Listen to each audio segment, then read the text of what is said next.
I used to go to sessions, for example, or play together with other people just for fun, which was of course not possible.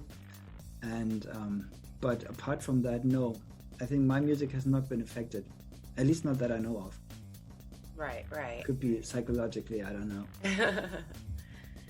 So going back to your album, Adequate Tunes, what made you choose the Union Jack flag for the cover? I am a very, I'm a very, how do I describe that? Is that a word? Englandophile? I guess not. Anglophile. Is it Anglophile? Yes. Is that not the language, but actually the country? Yeah. So like, if you love everything, England based, anything right. British.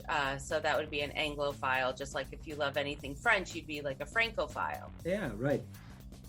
All right. So that's what they call me, an Anglophile. So I love being in Great Britain, like basically everywhere or anywhere in Great Britain. Mm-hmm. But there's some places in England, especially, where I really love being, and where I am many times a year. And I've got lots of friends there, and we lived through that Brexit disaster all together. Mm-hmm. And well, let's not get into the politics so much, but right. it was always some people always said, oh, it's going to be better, it's going to be so great, and some parallels to what you guys were experiencing at that time. But they said, oh, it's going to be so great, we're going to be winning all the time. And then, I don't know, a year later or something, when they were talking about, oh, there might be shortages of sorts, mm-hmm. The official statement was there would be adequate food. And I thought, okay, that's kind of a stretch between, oh, there's going to be so much winning, everything's going to be so great, and there will be adequate food.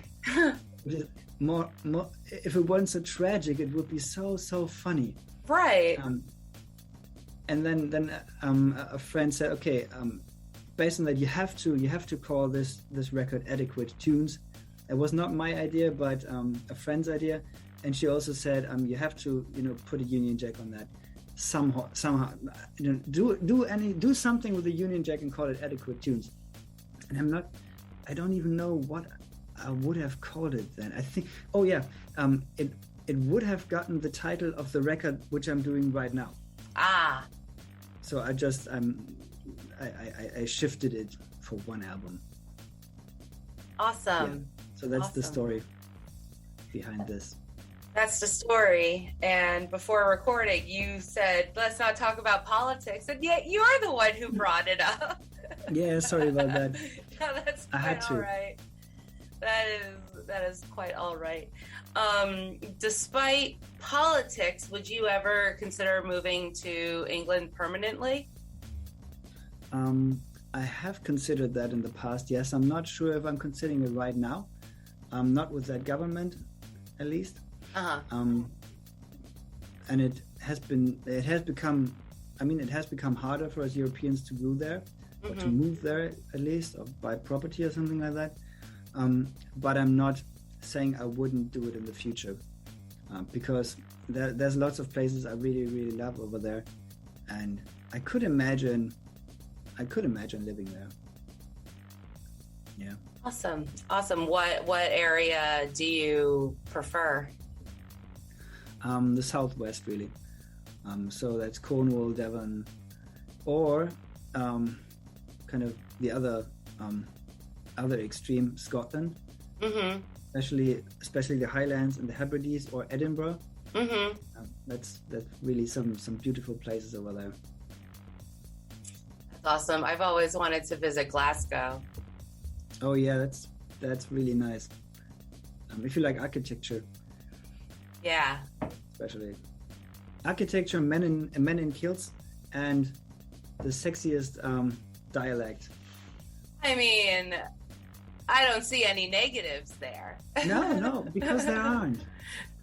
It's just the flight time. I don't know how far you have, or how long you're flying, and then I guess 8 hours or something like that. 7 hours. Yeah, I'm not sure. I'm not sure. Because I've traveled to Poland and I've traveled to Russia, and those were between like 8 and 10 hours. So okay, so it'll be not too long. Yeah, quite a bit shorter because I'm on the East Coast. Yeah, right. So you're halfway there. Really. Exactly. So when are you coming? Well, I guess we're allowed in Europe now again. Us Americans. So I'll have to plan a grand trip when I have any free time and when I have the money, because everything's expensive. Sure. And I'll just backpack around Europe. I have friends in every country, so. Oh, that's practical. Yeah.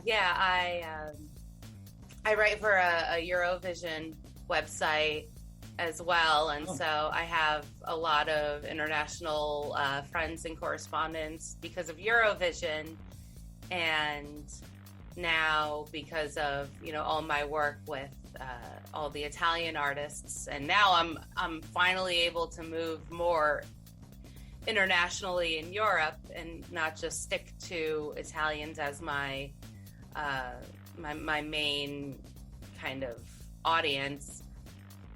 I'm making my connections, but time and money. Sure. Well, that's cool. Tell me, are Americans interested in Eurovision? Not really. I've always been a big fan of just like world music and just music from different countries. I love all different cultures, and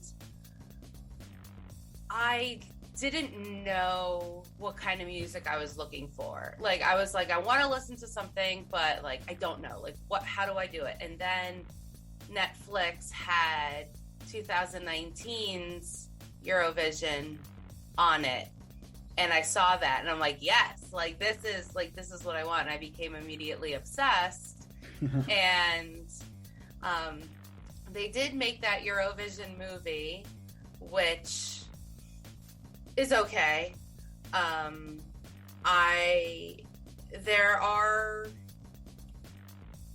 think it's been confirmed, but I don't know if it's still going on, but like Eurovision is gonna have like an American leg to it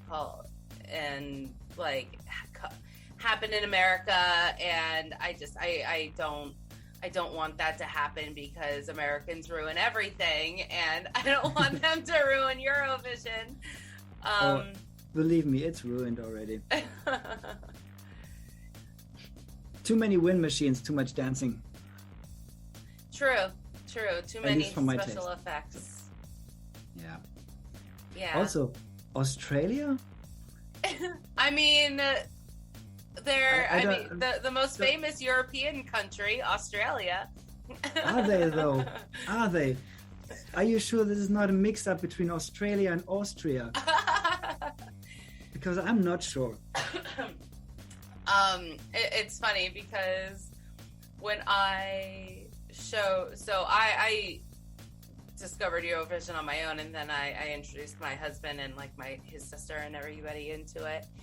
And when like Azerbaijan and like all these other countries come, they're just like, what?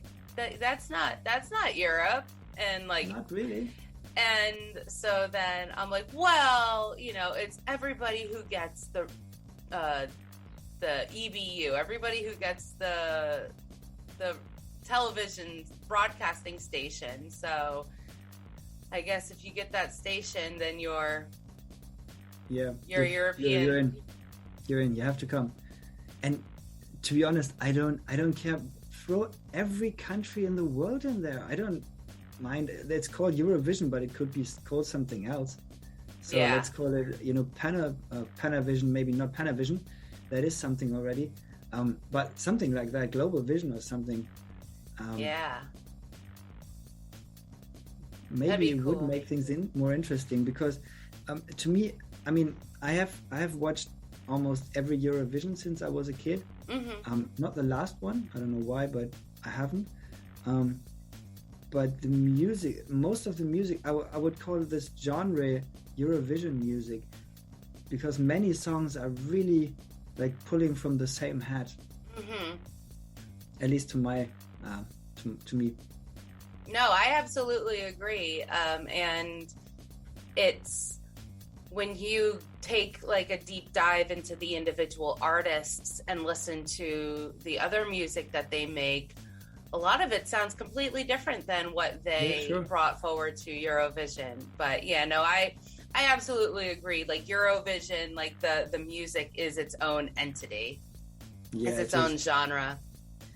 But yeah, I believe, and I'm not 100% sure, but I think Asia has its own version of it. So if we took that and mixed it with, you know, Eurovision and like South America, that, you know, just basically everywhere except for the USA. Antarctica. Yeah, Antarctica. That's where it could be held. Big stage. There's lots of room. Yeah. There you go. Nice. They're actually, I saw on Facebook, they have they're now advertising expeditions to Antarctica and like trips and these vacations, and I'm just thinking to myself, like, are they running out of room? Like, are they running out of ideas to send people to Antarctica?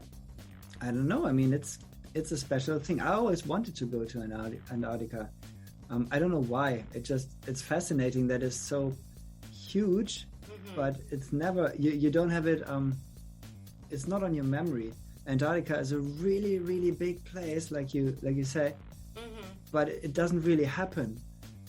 You know, it's there. It's almost forgotten. Nobody cares about it, and it must be incredible. Maybe not. Maybe it's super boring, and you forgot to bring your sunglasses. Maybe it's that kind of trip. I don't know. Just don't forget your jacket. Oh yes, no, don't. It's funny because I don't know how people are over there, but here in the U.S. people over there? No, I meant like where in like Europe Oh, all right.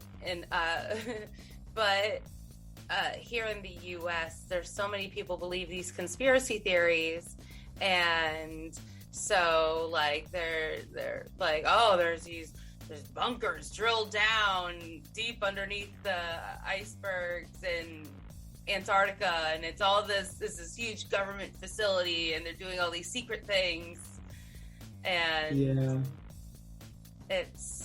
Well, I don't want to get into that because I have some choice words for conspiracy theorists, but at least they're entertaining to listen to. That's true.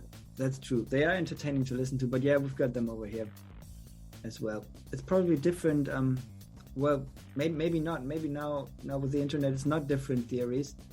And even if it were, it always boils down to there's some big power that is doing some shady shit, and we're the only ones who know. Yeah. So, well, I guess we should just get back to your music. So how did we get here in the first place? I don't know. We talked about, I asked you about England, and then you brought up Scotland, and I said I wanted to go. And then you were like, when are you coming? I said, I know people everywhere. And then we got into Eurovision. Yep. Yeah, right. Okay, that's how that happened. There we go. Full circle. We did it. So the first single of yours that we're going to listen to is Summer. What would you like to say about that song? Most of that song I wrote in England, and it is about a place in England. And every time I sing this song and every time I think of this song, I think of England. That's awesome. That's good that it has such like a, well, of course it has a personal meaning to you, but it, you know, it